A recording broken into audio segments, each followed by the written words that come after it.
छपरी यूट्यूबर, तूने तो कहा था पिटबुल खतरनाक नहीं होते। मेरे पास एक रिसर्च है, 2005 से 17 तक सिर्फ यूएस में पिटबुल ने 248 लोगों पे जानलेवा हमला किया है। और अगर इसे साफ शब्दों में कहूं तो 248 लोग मर चुके हैं पिटबुल अटैक से। 8 साल के बच्चे को एक पिटबुल ने फाड़ के रख दिया। एक जवान लौंडा खत्म। 69 ईयर्स ओल्ड दादी, 69, हाँ वो दादी स्वर्ग से धार गई। आर्टिकल का लिंक नहीं दिया ना अगर डिस्क्रिप्शन में, तो ऐसा बवंडर आएगा किसी ने सोची नहीं होगी। भाई मेरे तू बिल्कुल सही है, और ये जो डाटा बताया ये भी सच है। देखा, आ गया ना औकात पे। भाई दिक्कत सामने है, कर दो ना बैन, ताकि गलती से भी कोई इस खतरनाक ब्रीड को ना ले। लेकिन सुन ले, अबे यार ये फिर से कोई पॉइंट मारेगा। फर्क समझना बहुत जरूरी है खतरनाक होने और काबिल होने में। देखो, बुलडॉग्स और टेरियर्स दो ब्रीड थी जिन्हें सांड से लड़वाया जाता था। जब ये खेल इलीगल हुआ तो लोगों ने कुत्ते लड़वाना शुरू कर दिए। अब क्योंकि बुलडॉग्स पावरफुल लेकिन स्लो थे और टेरियर्स कम पावरफुल लेकिन ज्यादा तेज थे, ब्रीडर्स ने इन दोनों ब्रीड को मिलाने की सोची और तैयार हुए पिटबुल।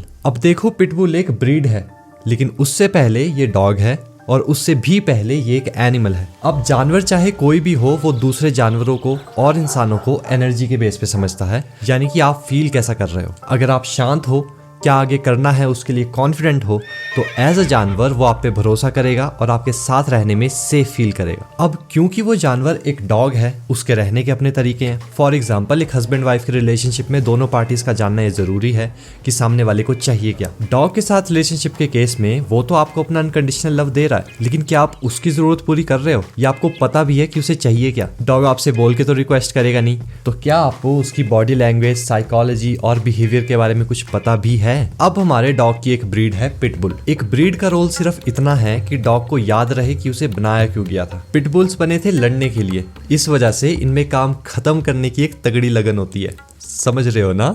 जो मर्जी आप इनसे जो मर्जी काम करवाओ, ये उसे ऐसे करेंगे जैसे वो इनकी जिंदगी का आखिरी काम हो। मस्कुलर पावर 200 किलो से ज्यादा खींचने की, bite force 235 PSI, running speed 40 to 48 kilometre per hour. अब ये पिटबुल की स्किल्स और काबिलियत जब पुलिस के पास जाती है तो वो इससे हमारी देश की रक्षा करते हैं। वर्ल्ड वॉर 1 और 2 में पिटबुल का यूज घायल सिपाहियों को बेस तक लाने और अपने लोगों को ढूंढने के लिए हुआ। पिटबुल की काबिलियत जब आम आदमी के पास थी तो ये बच्चों की रक्षा करते थे, इतने अच्छे से कि एक टाइम पे ये डेंजरस डॉग्स नहीं बल्कि नैनी डॉग्स के नाम से जाने जाते थे। लेकिन जब सेम यही काबिलियत कुछ गधों के पास जाती है तो वो इसका यूज शो ऑफ करने के लिए करते हैं। तो जरा देख मेरे कुत्ते में कितना दम है, तेरे वाली की फाड़ के रख देगा।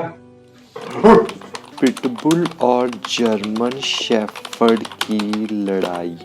अब यार, अगर एक ऐसे इंसान के पास पिटबुल रहेगा तो वो कैसा ही बनेगा। देखो, हम एक चाकू बच्चों के हाथ में नहीं देते, इसलिए नहीं कि चाकू खतरनाक है, बल्कि इसलिए क्योंकि बच्चों के हाथ उसे सही से नहीं पकड़ सकते, और अगर नहीं पकड़ा तो काफी नुकसान भी हो सकता है। सेम इसी तरह मान लो पिटबुल एक चाकू है, बहुत तेज, और वो जितना तेज हो उतना अच्छा, लेकिन उस चाकू का हैंडल क्या है जिसे हमें सही से पकड़ना है? हैंडल है उस एनिमल डॉग की केयर करना और उन्हें समझना। और क्योंकि आप ऐसा करोगे, अब एज अ रिवॉर्ड वो डॉग आपको अपना अनकंडीशनल लव देगा और कुछ भी ऐसा नहीं करेगा जो आपको अच्छा ना लगे। अब इस सब में कहीं ब्रीड की बात आई। मैंने आपको ऐसे कहा कि कोई ब्रीड ज्यादा लॉयल है और कोई कम, कोई ज्यादा प्यार करती है, कोई अपने ओनर को ही खा जाती है। नहीं ना, क्योंकि लॉयल्टी, फ्रेंडलीनेस, अच्छे बुरे बिहेवियर के लिए ब्रीड रिस्पॉन्सिबल नहीं है। ये सब डॉग की क्वालिटीज हैं जो हर ब्रीड के लिए सेम है, और ब्रीड काम करने की काबिलियत है जिसका यूज डॉग करता है। अब अगर इसका यूज कुछ बुरे के लिए हो रहा है, इसका मतलब है कि दिक्कत उस डॉग में है, जो किसी भी डॉग को हो सकती है।